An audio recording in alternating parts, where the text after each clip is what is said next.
The text from my brother came through while I was in a meeting with the Department of Defense procurement team.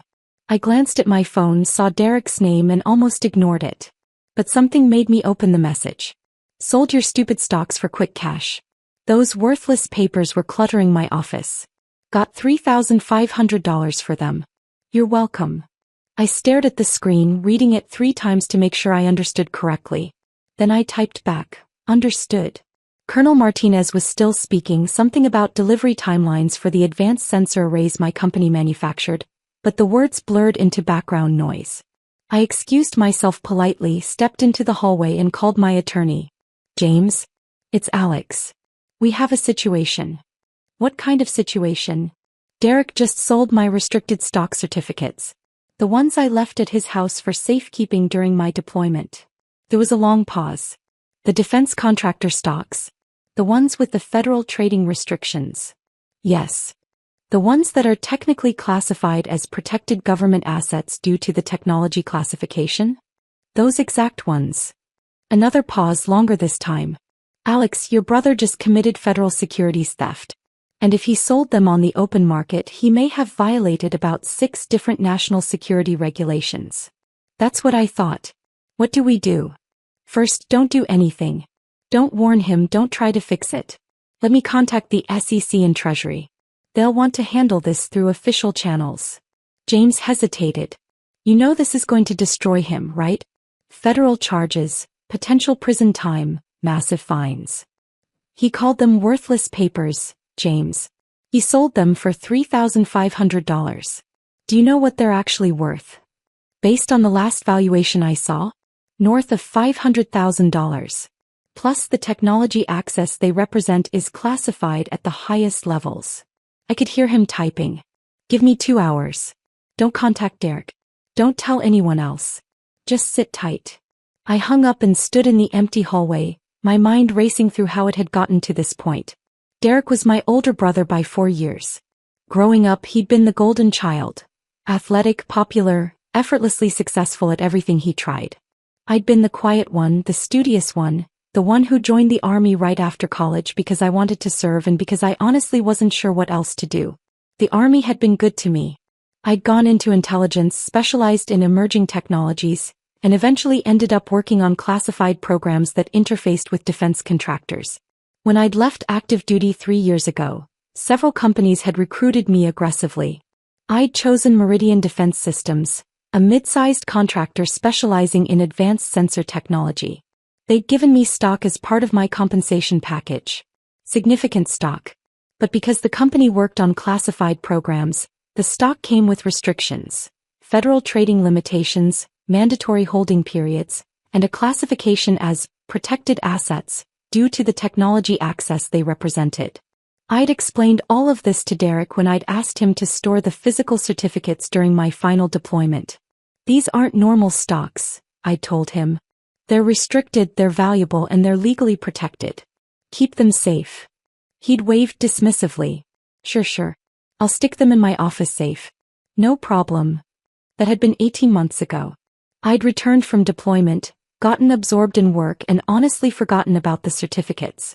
The actual stock value was tracked electronically. The physical certificates were just backup documentation. I'd been meaning to retrieve them but hadn't gotten around to it. Apparently, Derek had gotten around to them first. My phone rang. James. That was fast, I said. This is bigger than I thought. The SEC is already aware of the transaction. Meridian Defense Systems has automated monitoring for any trading in their restricted shares. When Derek's buyer tried to register the transfer, it triggered multiple federal alerts. What happens now? There's a joint task force forming, PC, Treasury, FBI, and DoD. They're treating this as potential espionage until proven otherwise. Espionage? Derek's an idiot, not a spy. Unauthorized sale of classified technology-adjacent assets looks like espionage from a regulatory standpoint. They'll investigate, determine intent, and proceed accordingly. James paused. Alex, I need to ask. Did you authorize this sale in any way? Any conversation that he could claim was permission? No. The text I got was the first I heard of it. Good. Forward me that text chain right now. And Alex, prepare yourself. This is going to get ugly. He wasn't wrong. The next morning I was back in my office when my assistant buzzed me. "Mr. Caldwell, there are federal agents here to see you. They say it's about a securities matter." I wasn't surprised. "Send them in." 3 people entered, 2 FBI agents and an SEC enforcement officer. They were polite, professional, and extremely thorough. They asked about my relationship with Derek, about the stock certificates, about whether I'd authorized any transactions. I answered honestly, showed them the text message, and provided documentation of the original restrictions on the shares. "Mr. Caldwell," the senior FBI agent said, "you understand that your brother sold restricted securities without authorization. Securities that are classified as protected government assets. Do you know what he did with the money?" "I have no idea." According to his bank records, he deposited the $3,500 and immediately spent most of it. New TV, some gambling, dinner at an expensive restaurant. The agent's expression was carefully neutral. "He seems to have believed the certificates were genuinely worthless. He didn't ask me. He didn't check. He just sold them." The SEC officer leaned forward. "Mr. Caldwell, we need to be clear about the scope here. These shares are currently valued at approximately $487,000. Your brother sold them for less than 1% of their actual worth. The buyer, who appears to be a legitimate but uninformed collector of old stock certificates, had no idea what he was purchasing. We've already frozen the transaction and seized the certificates. What happens to Derek? That depends on several factors. Intent, cooperation, whether there are any national security implications." She paused. "But minimally, he's looking at federal charges for unauthorized securities trading, theft of protected assets, and potentially violation of national security regulations." After they left, I sat at my desk for a long time. My phone showed 17 missed calls from Derek. I didn't return them. That evening my mother called. "Alex, what did you do to your brother?" "Hello, Mom." "The FBI came to his house. They took his computer, his files, everything. He says it's about some stocks you left with him. Why didn't you warn him they were important?" "I did warn him. I told him they were restricted, valuable, and legally protected. He chose to ignore that and sell them anyway. He needed the money. His business has been struggling and he thought they were just old papers. You can't let them prosecute him over a misunderstanding."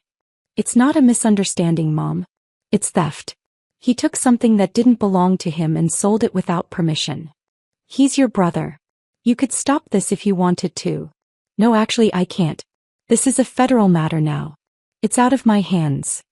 "You're going to let them put your own brother in prison?" "He put himself in prison the moment he decided my property was his to dispose of."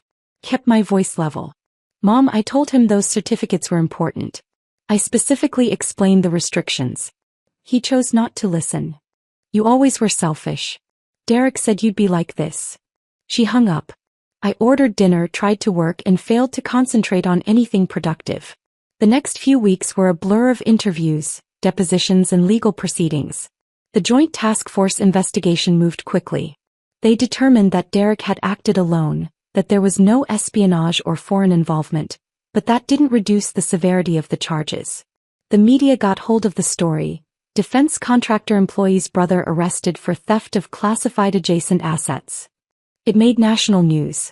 My company's PR team went into overdrive, emphasizing my cooperation with authorities and the robust security measures that had detected the unauthorized transaction. Derek was formally charged with federal securities theft, unauthorized trading of restricted assets, and violation of Defense Department regulations regarding protected materials. His bail was set at $100,000, which my parents paid. I received increasingly hostile messages from family members. My aunt called me a traitor. My uncle said I should be ashamed. My cousin posted on social media about how I was destroying the family over some paperwork. Only my younger sister, Maya, reached out with any empathy. "I heard what happened. Are you okay?" "I'm fine. Derek's telling everyone you set him up. That you deliberately left the stocks with him knowing he'd sell them so you could get him in trouble. That's ridiculous." "I know. I also know Derek's been jealous of you since you got that job at Meridian. He kept saying you were just a grunt who got lucky." She paused. "For what it's worth, I think he did this to himself. And I'm sorry the family is being awful to you." Thanks, Maya. Mom's organizing a family intervention. She wants you to drop the charges. I can't drop federal charges. That's not how this works. I tried to explain that. She doesn't want to hear it. The family intervention happened anyway. My parents' house, the entire extended family assembled in the living room. Derek sat in the center like a martyr, his expression a calculated mixture of wounded innocence and righteous indignation. I arrived late deliberately and stood near the door. My father started. Alex, thank you for coming. We're here because this family needs to heal. Derek made a mistake. Derek committed multiple federal crimes, I interrupted. A mistake, my father continued firmly, that can be forgiven if you're willing to be reasonable. You can talk to the prosecutors, explain that it was a misunderstanding, ask them to drop the charges. I've already explained this to Mom. I can't drop federal charges. The government is prosecuting based on the law, not my personal feelings. Derek spoke up, his voice dripping with false hurt. You could at least try. Tell them I didn't mean any harm. Tell them it was just old papers I didn't think mattered. You didn't think they mattered because you didn't bother to listen when I explained what they were. You never explained. You just handed me some old certificates and said to keep them safe. You didn't say they were worth $500,000. I pulled out my phone and played a recording. My own voice from 18 months ago. Derek, these stock certificates are restricted securities. They're worth a lot of money, but more importantly, they're classified as protected government assets because of the technology involved. You can't sell them, trade them, or do anything with them. I need you to keep them completely secure. Derek's voice responded, Yeah, I got it. They're important. I'll put them in my safe. I stopped the playback. I recorded that conversation because I was deploying to a sensitive location and wanted documentation of where I'd left important assets. You acknowledged that they were important. You agreed to keep them secure. You chose to ignore that 18 months later. The room was silent. My mother recovered first. You recorded your own brother? What kind of person does that? Someone who was about to spend 6 months in a combat zone and wanted to make sure his assets were properly documented. It's called being responsible. It's called being paranoid and untrusting. Given current circumstances, it was apparently justified. Derek's facade cracked slightly. This is typical Alex. Always so superior, always so by the book. You couldn't just let it go? You had to make it federal case. You made it a federal case when you sold protected government assets. I didn't have a choice. You had a choice.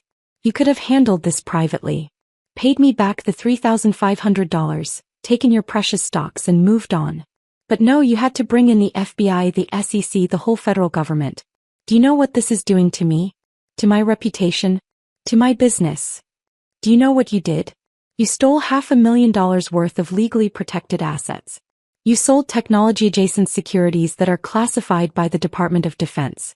You potentially exposed sensitive information to unauthorized parties. My voice rose despite my efforts to stay calm. You did all of that for $3,500, which you immediately spent on a TV and gambling. And you have the audacity to act like you're the victim here. I'm your brother. And that should have meant something to you before you stole from me. My father stepped between us. Boys, please. This isn't helping. There's nothing to help, Dad. Derek committed crimes. He's being prosecuted. The family can accept that or not, but it doesn't change the facts. My uncle, who'd been quiet until now, spoke up. Alex, think about Derek's kids. Your nephews. Do you want them growing up with a father in prison? I want them growing up knowing that actions have consequences. That you can't steal from people and expect family loyalty to erase criminal behavior. So you're really going to let this happen, my mother said quietly. You're going to stand by while they send your brother to prison. I'm going to cooperate with federal authorities who are prosecuting someone for breaking federal law. The fact that he's my brother doesn't change that he committed the crimes. I headed for the door. I'm done with this conversation. Derek's voice followed me. You'll regret this. When I'm locked up and the family falls apart and everyone knows what you did, you'll regret it. I left without responding. The trial was set for 6 months later, but it never got that far. Derek's attorney, after reviewing the evidence, the recording, the text messages, the federal regulations, the documentation of the stock's value and restrictions, advised him to take a plea deal. Derek initially refused. He wanted to fight it, convinced that a jury would sympathize with him, that the prosecution would seem heavy-handed. His attorney was more realistic. Derek, you're on recording acknowledging that the stocks were important. You sent a text message admitting you sold them without permission. The stocks are documented as protected government assets. There's no defense here. If you go to trial, you'll lose and the sentence will be much harsher. The plea deal was relatively merciful. 5 years probation, $100,000 in fines, restitution of $487,000 to me, and permanent restriction from trading securities. No prison time if he complied with all terms. He took it. The day the plea was finalized, I received a call from the federal prosecutor. Mr. Caldwell, I wanted to thank you for your cooperation throughout this investigation. Your documentation and testimony were crucial. I just answered questions honestly. More than that, you could have made this difficult. Many people would have, especially given the family pressure you must have faced. She paused. I also wanted you to know that this case has prompted a review of security procedures for restricted securities across the defense industry. Your company's detection system worked, but several others have vulnerabilities. You may have prevented future incidents. I'm glad something positive came from this. One more thing. Your brother's restitution payments are structured over time. If he defaults, the court can impose additional penalties. I wanted to make sure you understood that you'll need to monitor compliance. I understand. After I hung up, I sat in my office looking at the framed photo on my desk. My Army unit taken in Afghanistan 3 years ago. We'd been supporting classified operations, working with technology that most people would never know existed. The work had mattered. The security had mattered. Derek had never understood that. He'd seen old papers, not protected assets. He'd seen his chance for quick cash, not federal crimes. He'd seen his little brother's property as his to dispose of, not as something that required respect and permission. That evening, Maya came to my apartment with takeout. "How are you holding up?" she asked. "Honestly, I'm not sure. The family's still furious with you. Mom's barely speaking to anyone who doesn't agree that you're a monster. Derek's posting on social media about betrayal and persecution. I know. I've seen it. For what it's worth, I looked up those stocks. I wanted to understand what he actually did." She set down her fork. "Alex, he sold $500,000 worth of protected government assets for $3,500. And then he spent that money on a TV and a casino trip. He didn't even have a good reason. He wasn't desperate, he wasn't trying to save his house or pay medical bills. He just wanted quick cash for luxuries." "I know. And the family expects you to just forgive that? To ask federal prosecutors to ignore multiple felonies because family is family?" She shook her head. "That's not how the world works. Try telling Mom that." She doesn't want to hear it. None of them do. They want to believe Derek made an innocent mistake and you're overreacting. Maya looked at me seriously. But I read the recording's transcript. I saw the text messages. He knew those stocks were important. He just didn't care. That's the part that bothers me most. Not that he didn't understand the legal implications. I can almost forgive ignorance. But he didn't even ask. He just took my property and sold it because it was convenient for him. Because he's always seen you as less than him. The younger brother who got lucky. He didn't think your property deserved respect because he doesn't think you deserve respect. I hadn't articulated it quite that way, but she was right. Over the following months, Derek made his restitution payments, grudgingly according to the court reports. He complained on social media about the unjust system that was bankrupting him. He gave interviews to local news stations about how federal prosecution of family matters had gotten out of control. He never once apologized to me. The family remained divided. My parents slowly began speaking to me again, though our relationship was strained.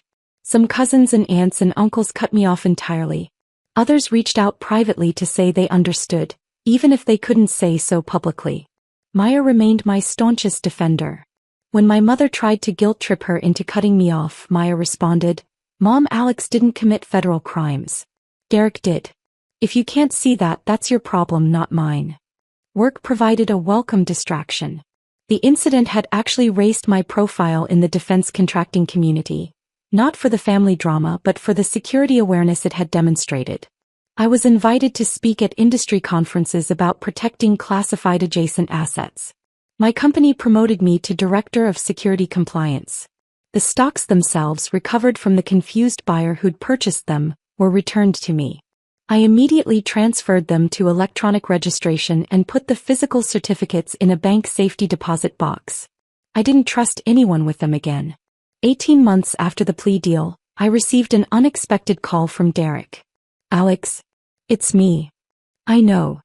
I need to talk to you. In person. Can we meet?" "Why?" "Please. His coffee. 30 minutes. I'll come to you." Against my better judgment, I agreed. We met at a cafe near my office. Derek looked older than I remembered, worn down in a way that hadn't been visible before. He sat across from me, ordered coffee he didn't drink, and stared at the table for a long moment. "I owe you an apology," he finally said. "Okay. Not because my lawyer says I should or because it might help with the family. Because I actually genuinely screwed up." He looked up and his eyes were red. "I've spent the last 18 months paying back that money, dealing with probation, watching my business fall apart. And the whole time I kept telling myself I was the victim. That you overreacted, that the system was unjust, that it was all blown out of proportion. And now I've had time to actually think. To stop making excuses and look at what I really did." He pulled out his phone, showed me a screenshot of an article about restricted securities regulations. I educated myself, finally, about what those stocks actually were, what the restrictions meant, what the legal implications were. "And Alex, I'm horrified by what I did." I said nothing, just waited. "You told me they were protected assets. You recorded yourself telling me because you were deploying and needed documentation. And I just dismissed it. Didn't care. Saw some old papers in my office and decided they were worth more to me as cash than as your property." He shook his head. "That's theft. Not a mistake, not a misunderstanding. If I stole from you." "Yes. And not just theft. I sold government-protected securities without authorization. I potentially exposed classified technology information. I violated federal regulations that exist for actual national security reasons." His voice cracked. "I could have created a genuine security breach. All for $3,500 that I spent on stupid, meaningless crap. Yes. I don't expect you to forgive me. I don't expect us to be brothers again, not like we were. I needed you to know that I finally understand. What I did was inexcusable. The prosecution wasn't unjust. The consequences weren't disproportionate. I deserved everything that happened and probably more." I took a sip of my coffee, buying time to think. Why now? Why tell me this now? Because I'm tired of lying to myself. Because my kids asked me last week why Uncle Alex never comes around anymore, and I couldn't keep telling them you were the bad guy. Because I'm about to finish probation, and I wanted to do it having at least been honest about what I did wrong. He met my eyes. And because you deserved better than what I gave you. Better than a brother who stole from you and then blamed you for the consequences. We sat in silence for a while.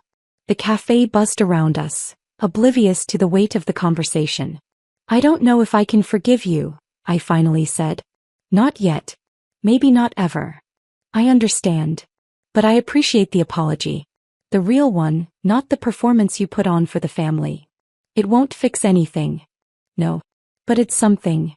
I stood. "Derek, I hope you figure out how to be better. For your kids, if nothing else. But I need you to understand that we're not going to be close again. Too much trust was broken." "I know." He stood too.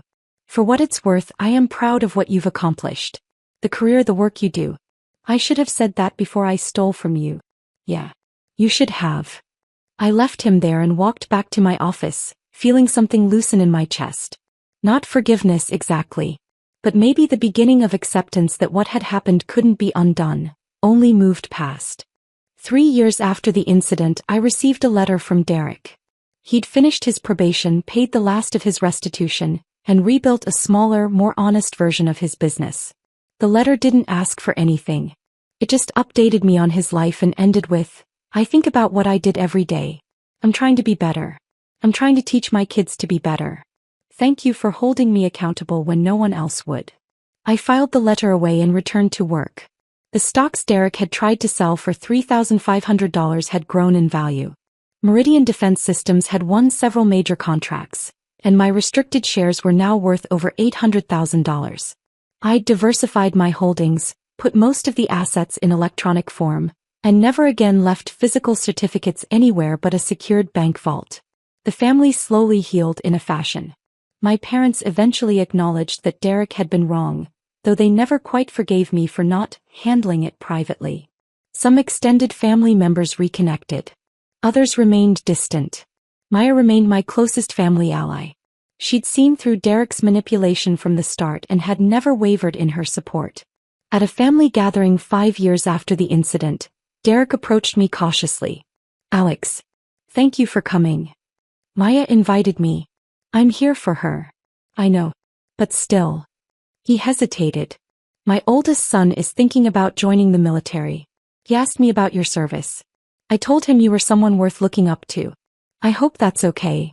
I looked at my brother, genuinely looked at him, and saw someone who'd learned a hard lesson and was trying, however imperfectly, to be better. "It's okay," I said. "If he has questions about service, he can call me." "Thank you." We weren't close. We'd probably never be close again. But we'd reached a kind of peace, built on honesty about what had happened and acceptance of the consequences. The stocks that Derek had called worthless papers had taught multiple lessons. About security, about respect, about the consequences of theft, and about the complicated nature of family loyalty.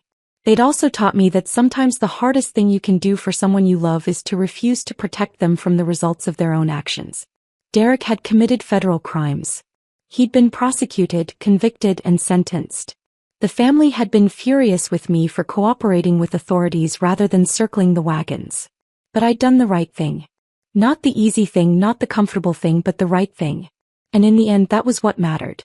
The worthless papers had been worth $500,000 in stock value, hundreds of thousands more in lessons learned, and the knowledge that I'd stood by my principles even when family pressure demanded otherwise. That, it turned out, was worth more than any stock certificate.